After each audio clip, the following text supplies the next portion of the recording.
Hi hello viewers, welcome back to my channel. ಇವತ್ತಿನ ವಿಡಿಯೋದಲ್ಲಿ ಮೊಹರಂ ಹಬ್ಬದ ಸ್ಪೆಷಲ್ ಸ್ವೀಟ್ ಚೌಂಗಿನ ಯಾವ ರೀತಿ ಮಾಡೋದು ಅನ್ನೋದನ್ನು ನೋಡೋಣ. ತುಂಬಾ ಸಿಂಪಲ್ ಆಗಿ ಒಂದೇ ಹಿಟ್ಟಿನಲ್ಲಿ 5 ರೀತಿಯಾದಂತಹ ಚೌಂಗಿನ ರೆಡಿ ಮಾಡಿ ಕೊಡ್ಬೋದು. ಹಾಗೆ ಮಕ್ಕಳು ಕೂಡ ತುಂಬಾ ವೆರೈಟಿ ಆದಂತಹ ಡಿಶ್ ನೋಡಿ ತುಂಬಾ ಇಷ್ಟಪಡ್ತಾರೆ.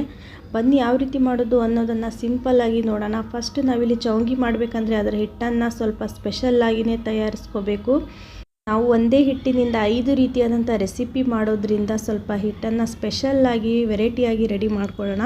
ನಾನು ಒಂದು ಅರ್ಧ ಕಿಲೋ ಆಗುವಷ್ಟು ಮೈದಾ ಹಿಟ್ಟನ್ನ ತೊಗೊಂಡಿದ್ದೀನಿ. ಅದಕ್ಕೆ ಒಂದು ಸ್ವಲ್ಪ ಉಪ್ಪನ್ನು ಹಾಕ್ಕೊಂಡಿದ್ದೀನಿ. ಉಪ್ಪು ಹಾಕಿದ ಮೇಲೆ ಉಪ್ಪು ಅಂತೂ ಏನಾದರೂ ಸ್ವೀಟ್ ಮಾಡುವಾಗ ಹಾಕ್ಕೊಳ್ಳೇಬೇಕು. ಹಾಗೆ ನಾನು ಇಲ್ಲಿ ಕಲರ್ ಬದಲು 1 ಸ್ಪೂನ್ ಆಗುವಷ್ಟು ಅರಿಶಿನ ಹಾಕ್ಕೊತಾ ಇದ್ದೀನಿ. ಹಾಗೆ ಒಂದು ಅರ್ಧ ಕಪ್ ಆಗುವಷ್ಟು ಈ ಸಣ್ಣ ರವೆನ ಹಾಕ್ಕೊತಾ ಇದ್ದೀನಿ. ಏನು ಹೋಳಿಗೆ ರವೆ ಅಂತಾರಲ್ವ, ಅದನ್ನು ಹಾಕ್ಕೊಂಡಿದ್ದೀನಿ. ಹಾಗೆ ಒಂದು ಸ್ವಲ್ಪ ಗಸಗಸೆ, ಹಾಗೆ ಈ ಬಿಳಿ ಎಳ್ಳು ಸ್ವಲ್ಪ ಬಿಸಿ ಮಾಡ್ಕೊಂಡಿದ್ದೀನಿ. ಹಾಗೆ ಕೊಬ್ಬರಿ ಕಾಯಿ ತುರಿನ, ಒಣ ಕೊಬ್ಬರಿ ಕಾಯಿ ತುರಿನ ಹಾಕ್ಕೊಂಡಿದ್ದೀನಿ. ಸ್ವಲ್ಪ ಒಣ ಕೊಬ್ಬರಿ ಕಾಯಿ ತುರಿನ ಸ್ವಲ್ಪ ಮಿಕ್ಸಿಗೆ ಹಾಕ್ಕೊಳ್ಳಿ. ಹಾಗೆ ನಾನು ಒಂದು ಅರ್ಧ ಸ್ಪೂನ್ ಆಗುವಷ್ಟು ಬೇಕಿಂಗ್ ಪೌಡರ್ನ ಹಾಕ್ಕೊಂಡಿದ್ದೀನಿ. ಬೇಕಾದರೆ ನೀವು ಸ್ಕಿಪ್ ಕೂಡ ಮಾಡ್ಬೋದು ನಿಮ್ಮ ಹತ್ರ ಬೇಕಿಂಗ್ ಪೌಡರ್ ಇಲ್ಲ ಅಂದರೆ. ಹಾಗೆ 2 ಸ್ಪೂನ್ ಆಗುವಷ್ಟು ತುಪ್ಪನ ಹಾಕ್ಕೊಂಡಿದ್ದೀನಿ. ತುಪ್ಪ ಇಲ್ಲ ಅಂದರೆ ನೀವು ಅಡುಗೆ ಎಣ್ಣೆ ಕೂಡ ಹಾಕ್ಕೋಬೋದು. ಇದನ್ನು ಚೆನ್ನಾಗಿ ಈ ರೀತಿ ಮಿಕ್ಸ್ ಮಾಡ್ಕೋಬೇಕು. ಈ ಒಣ ಕೊಬ್ಬರಿ ಕಾಯಿ ತುರಿ ಬಂದುಬಿಟ್ಟು ಆದಷ್ಟು ಮಿಕ್ಸಿ ಜಾರಿಗೆ ಹಾಕ್ಕೊಂಡ್ಬಿಟ್ಟು ಒಂದು ಸ್ವಲ್ಪ ಸಣ್ಣದಾಗಿ ಮಾಡಿಕೊಂಡು ಹಾಕ್ಕೊಳ್ಳಿ. ಇಲ್ಲಾಂದರೆ ನಿಮ್ಮ ಹತ್ರ ಈ ಕೋಕೋ ಪೌಡರ್ ಇದ್ದರೆ ಕೂಡ ಹಾಕ್ಕೋಬೋದು.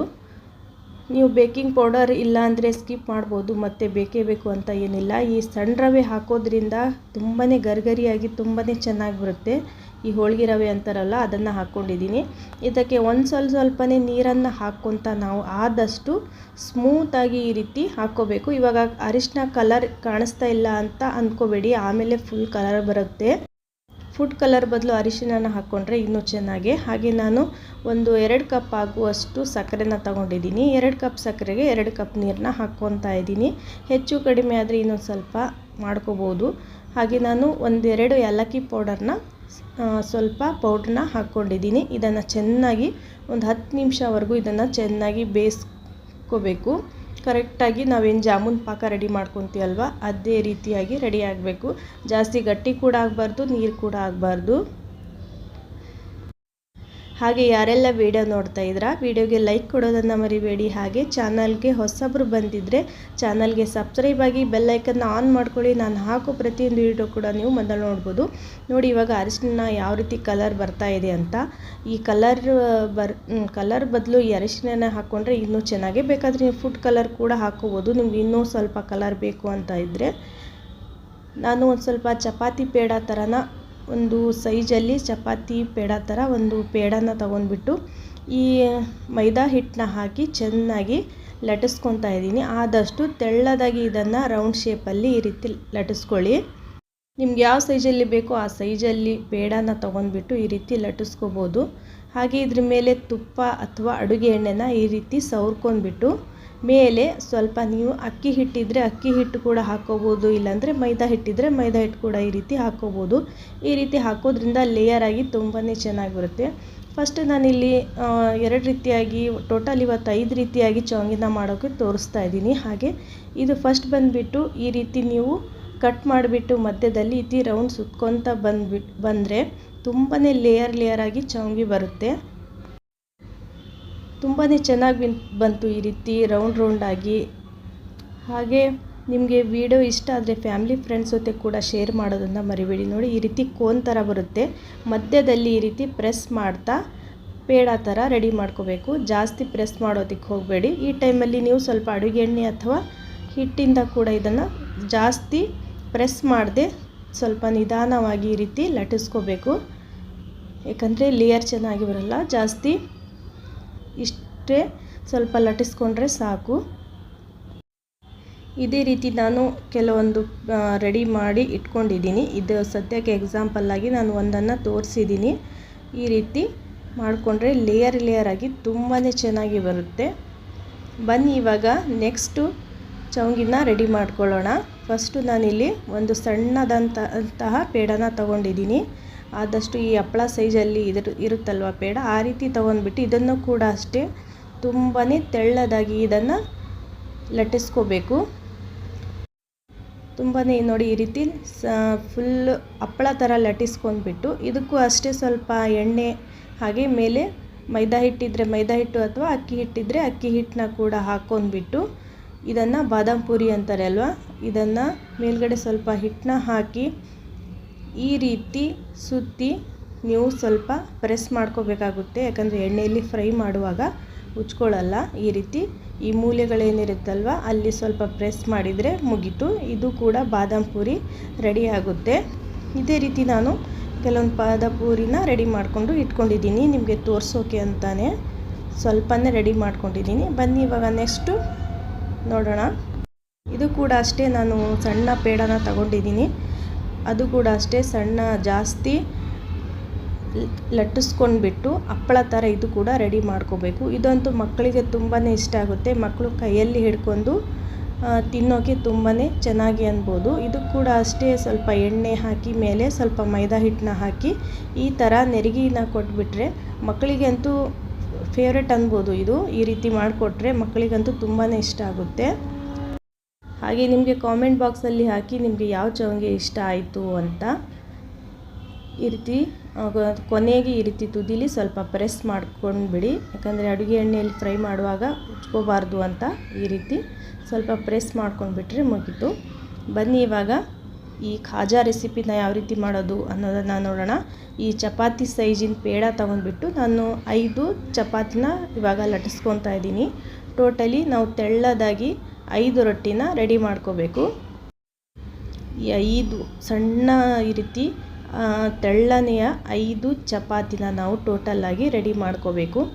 ಇದು ಕೂಡ ಅಷ್ಟೇ ಒಂದೊಂದು ಮೇಲೆ ಒಂದು ಸ್ವಲ್ಪ ಅಡುಗೆ ಎಣ್ಣೆನ ಹಚ್ಕೊತ ಮೇಲೆ ಅಕ್ಕಿ ಹಿಟ್ಟು ಅಥವಾ ಮೈದಾ ಹಿಟ್ಟನ್ನ ಹಾಕ್ಕೊತ 5 ಲೇಯರ್ನ ರೆಡಿ ಮಾಡ್ಕೋಬೇಕು. ಒಂದ್ರ ಮೇಲೆ ಒಂದು ಟೋಟಲಾಗಿ ನಾನು 5 ಚಪಾತಿನ ಹಾಕ್ಕೊಂಡಿದ್ದೀನಿ.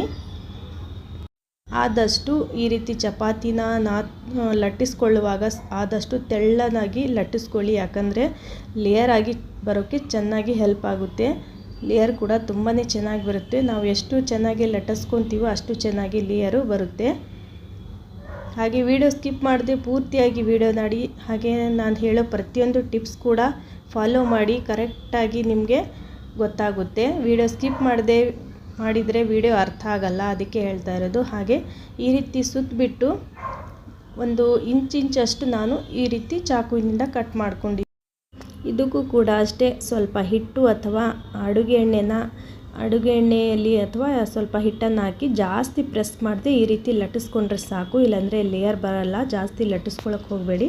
ಇದು ಕೂಡ ಅಷ್ಟೇ ಮುಗೀತು. ಇವಾಗ ನೆಕ್ಸ್ಟು ನಾನು ಈ ಥರ ಚವಂಗಿ ಕೂಡ ಮಾಡ್ತಾರೆ, ಇದನ್ನು ಕೂಡ ಮಾಡಿ ತೋರಿಸಿದ್ದೀನಿ. ಇದೇ ರೀತಿ ನಾನು 4ರಿಂದ 5 ಚಪಾತಿನ ರೆಡಿ ಮಾಡ್ಕೊಂಡಿದ್ದೆ. ಸೇಮ್ ಅದೇ ರೀತಿ ಒಂದ್ರ ಮೇಲೆ ಒಂದು ಹಿಟ್ಟು ಹಾಗೆ ಎಣ್ಣೆನ ಹಾಕ್ಕೊಂಡ್ಬಿಟ್ಟು ಇದು ಕೂಡ ಇದೇ ರೀತಿ ಮಡಿಚ್ಬಿಟ್ಟು ಸಣ್ಣದಾಗಿ ಇದು ಕೂಡ ಒಂದು ಚಾಕುವಿನಿಂದ ಕಟ್ ಮಾಡ್ಕೋಬೇಕು. ನಿಮ್ಗೆ ಯಾವ ಸೈಜಲ್ಲಿ ಬೇಕೋ ಆ ಸೈಜಲ್ಲಿ ನೀವು ಕಟ್ ಮಾಡ್ಕೊಂಡ್ಬಿಟ್ಟು ಒಂದು ಸ್ವಲ್ಪ ಅಡುಗೆ ಎಣ್ಣೆ ಅಥವಾ ಹಿಟ್ಟಿಂದ ಈ ರೀತಿ ಜಾಸ್ತಿ ಪ್ರೆಸ್ ಮಾಡದೆ ಈ ರೀತಿ ಲಟ್ಟಿಸ್ಕೊಳ್ಳಿ. ಹೇಳಬೇಕು ಅಂದರೆ ಇದೇ ಚೆನ್ನಾಗಿ ಲೇಯರ್ ಆಗಿ ಬಂದಿದ್ದು, ಇದೇ ಬೆಸ್ಟ್ ಅನ್ಬೋದು. ಹಾಗೆ ಇವೆಲ್ಲವನ್ನು ನಾನು ಆದಷ್ಟು ಇವಾಗ ಅಡುಗೆ ಎಣ್ಣೆಯಲ್ಲಿ ಫ್ರೈ ಮಾಡುವಾಗ ಜಾಸ್ತಿ ಎಣ್ಣೆ ಬಿಸಿ ಆಗದೆ ಆದಷ್ಟು ನಾರ್ಮಲ್ಲಾಗಿ ಸ್ವಲ್ಪ ಬಿಸಿ ಆಗಿರಬೇಕು. ಆವಾಗಲೇ ಇದನ್ನು ಒಂದೊಂದಾಗಿ ಈ ರೀತಿ ಚವಂಗಿನ ಹಾಕಿ ಈ ರೀತಿ ಎಣ್ಣೆಯಲ್ಲಿ ಫ್ರೈ ಮಾಡಿಕೊಂಡ್ರೆ ಲೇಯರು ತುಂಬಾ ಚೆನ್ನಾಗಿ ಬರುತ್ತೆ. ಅಡುಗೆ ಎಣ್ಣೆ ಜಾಸ್ತಿ ಬಿಸಿ ಆಗಿದ್ದಪ್ಪ ಅಂದರೆ ಮೇಲ್ಗಡೆ ತುಂಬಾ ಸುಟ್ಟೋಗ್ಬಿಟ್ಟು ಒಳಗಡೆ ಹಸಿಯಾಗಿರುತ್ತೆ.